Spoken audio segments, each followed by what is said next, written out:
drum-centered culture, what that means is that everything we do, like prior to coming here, was rhythmic.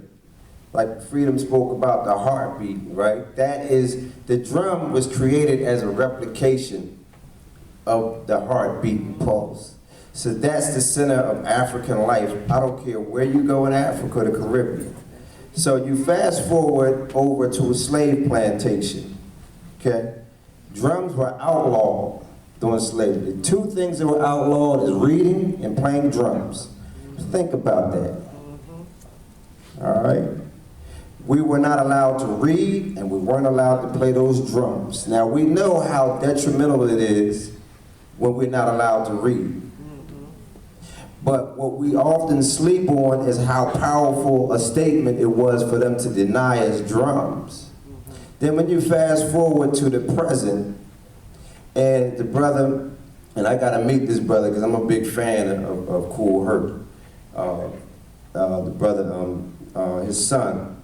But it wasn't until hip-hop came into play that drum-centered culture was brought back to the forefront.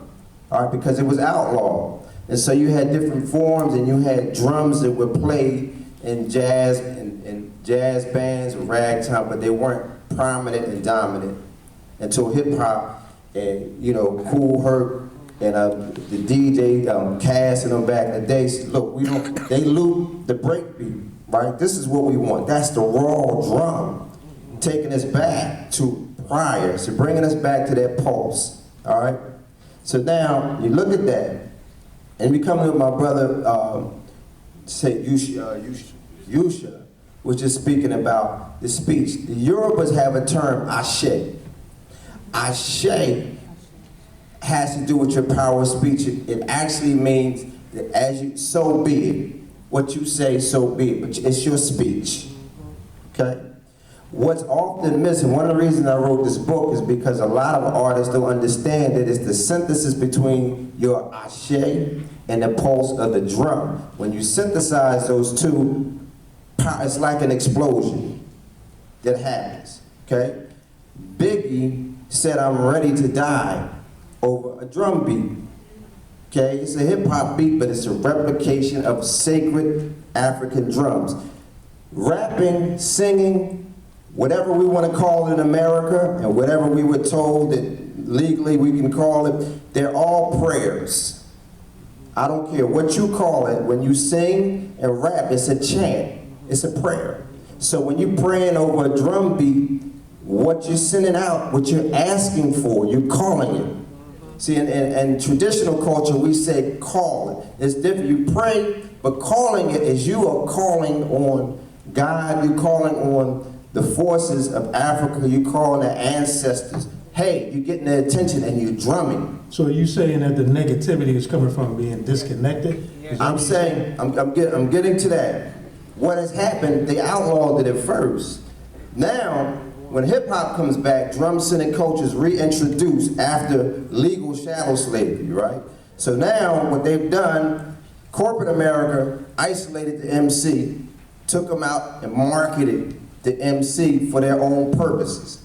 So you have people who are making money off of trashing black women, black people, and keeping us subservient. That's what I meant by black people being geese, laying golden eggs, but we're not benefiting from those eggs. We have power. Everyone up here already attested to how powerful and big hip hop is, but we don't control it. Well, let me push back on you, not out of disrespect, yes, but let me push back at you because my job is to ask what's in people's head. Yes, sir. Not to be clairvoyant sometimes. So yes. Some people out there thinking, wait a minute, there's a cat right now in his studio in his house that's writing lyrics that's saying be this, be that, this, that, the other, and right. He ain't thinking nothing about no African drums. Right. So how is it that, you know, all the artists that we see today are putting down, and you also said that somebody else controls it, but we also, people out there also know that there are blacks who own labels or who are putting out content, and it is misogynistic, it is bringing our people down, it's right. talking negatively about my daughter, makes me want to pull out my gat, all that. Right. The problem is this, and this is an unfortunate but true fact, most of our people are white supremacists. Okay. Wow. Say it again. That's Carter G. Woodson, man. Now, Carter G. Woodson talked about the miseducation of black, and that is true, and that is one of my favorite books of all time. But the truth is, because we submit to white supremacy, we allow others to dictate, to write our history. And so, in other words, the same as on a slave plantation, when rappers want to get a deal, whoever pays the piper picks the tune, right? So if you want to get a deal, did anybody see Bobby Shmurda get his record deal when he auditioned? Did anybody see that on YouTube? Google. You saw that? Did you see him? He might as well. I was waiting for him to pull out the black shoe polish and paint his face. He would then start buck dancing. I was, you know, but this is the hoops that they have us jump through in order for us to think we're going to become free, right?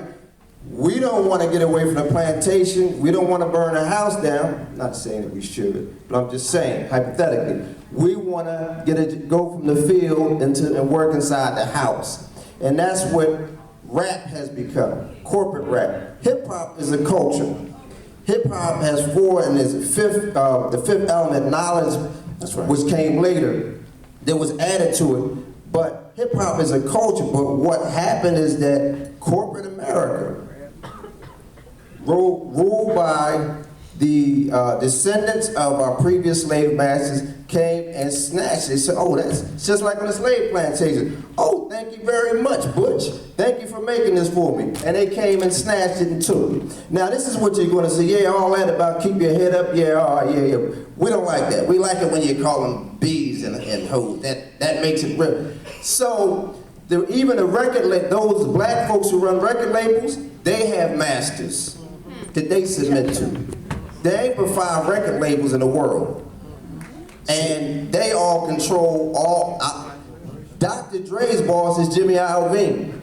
Say that again, man. Dr. Dre's boss is Dr. Dre's supposed to be the first black millionaire. His boss is Jimmy Iovine. Now, I can't validate this, but I watched the VH1 special a few years back, and they said that Jimmy Iovine was a high priest in the Church of Satan.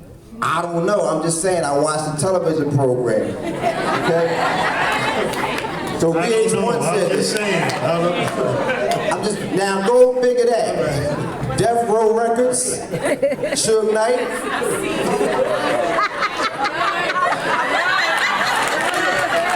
You know what I mean? Holla if you hear me.